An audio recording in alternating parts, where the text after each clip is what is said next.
a service of CNC Worldwide.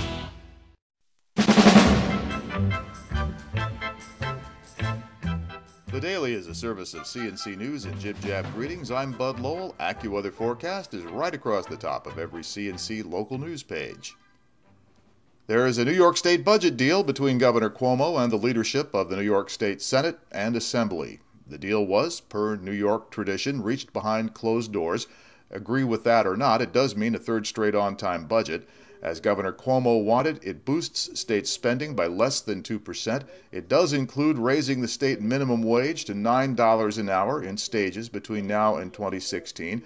It also includes the middle-class tax cut the governor wanted for families making up to $300,000 a year. Middle class defined as families earning from $40,000 to $300,000.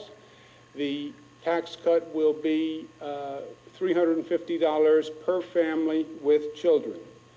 The budget, next year's budget, the 14-15 budget, is a net tax cut to the people of the state of New York. We are cutting tax rates more than we're increasing it. The total state outlay for operations and services is just over $135 billion. Add in the federal aid expected to help downstate recover from Superstorm Sandy, and that brings it to $143 billion.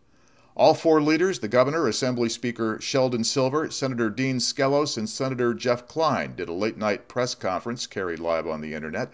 Here's Senate co-leader Jeff Kline's take. We hear words like fiscal cliff and sequester. Those are really code words for dysfunction. And here we are today, coming together with a budget which I think is probably the most family-friendly budget I've ever seen in my years in the state legislature. Speaker Silver says he expects to have the budget approved in quick order. Some budget bills will be printed today, the rest tomorrow, and I expect passage to be completed by Sunday the 24th. All four men spoke from handwritten notes. The numbers, they say, are approximate. The budget bills were still being printed. And this budget deal does not include any of the revisions to the New York safe gun control law that have been discussed or the proposal to decriminalize possessing small amounts of marijuana. Talks are continuing on those and other issues. Rochester City Council President Lovely Warren is looking to run for mayor. She went before the East Side Democratic Caucus Wednesday night looking for support over Mayor Tom Richards, who's running for re-election. Warren asked the East Side committees for their endorsement, but two of the three voted to support Mayor Richards for the nomination. Warren didn't comment. Northwest City Democrats hold their caucus Monday night. If a majority of the city committees endorse Richards, Warren can try to force a Democratic primary by circulating petitions. Warren represents the Northeast District on City Council. She supported Mayor Richards in the special election to replace Bob Duffy when he was elected lieutenant governor. Supporters and opponents of New York's tougher gun control law both had their say in front of the Rochester City Hall steps on Wednesday. What began as a rally in support of the New York SAFE Act ended up with both sides being heard as the opponents showed up with their own signs and slogans. NYSAFE bans the further sale of long guns with military-style pistol grips or any one of several military features. To Rochester Mayor Tom Richards, this is a common sense and a minor restriction on Americans' right to bear arms. He called it a minor accommodation to the fact that people shouldn't get shot. To the Second Amendment defenders, however, this is going against the U.S. Constitution and penalizing honest gun owners for the actions of criminals who will ignore the new law anyway. And so the debate continues. The first man to be charged under the NYSAFE Act pleaded not guilty Wednesday night in Hanover Town Court in Chautauqua County. Benjamin Wassel is accused by state police of selling 2 illegal semi-automatic rifles to an undercover investigator. Troopers said one of the rifles was already illegal under the pre-NYSAFE law, and the second, an AR-10, can no longer be sold under the new law. He faces 3 felony charges under the new assault weapons ban. Wassel, who is 32, is free on his own recognizance. He has to appear back in court next month. Since shortly after the Christmas Eve ambush, the firefighter tragedy in Webster, people driving along Lake Road there have seen a sign that read, "How many deaths will it take till we know too many people have died?" And here's about the best photo we had of it.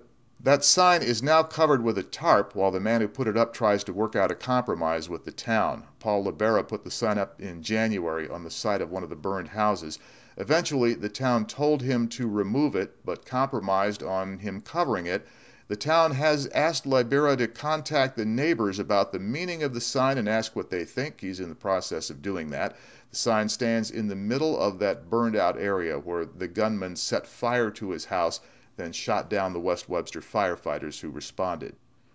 One of the two West Webster firefighters who survived the attack December 24th threw out the first pitch Wednesday at the New York Yankees preseason game against the Red Sox. Joseph Hofstetter was shot during the attack. He was in Tampa to attend spring training. Joseph Ogg of Chili talked with the media yesterday about the experience of coming home from a business trip to find his family in the hospital and his house burned. 4 members of his family were rescued from the burning home 2 months ago after their mail carrier saw the smoke and called 911. Ogg's wife, 2 children, and his mother were all hospitalized for injuries from the fire. 24-year-old Caitlin Ogg, the wife, is still in Strong Memorial, but he says she is doing much better. His mother, 67-year-old Judy Ogg, and the children have all been released now. The last, 9-month-old Mara, got out just this week. Ogg says he hasn't been able to put her down since. Mara suffered 3rd-degree burns, and doctors say her chance of survival was about 75%. The same is true of Ogg's stepson, 4-year-old R.J. Lockwood. Doctors say both children have made an amazing recovery. Joseph Ogg had words of thanks for the first responders who saved his family, the medical staff who pulled them through, also for all the community donations given to his family.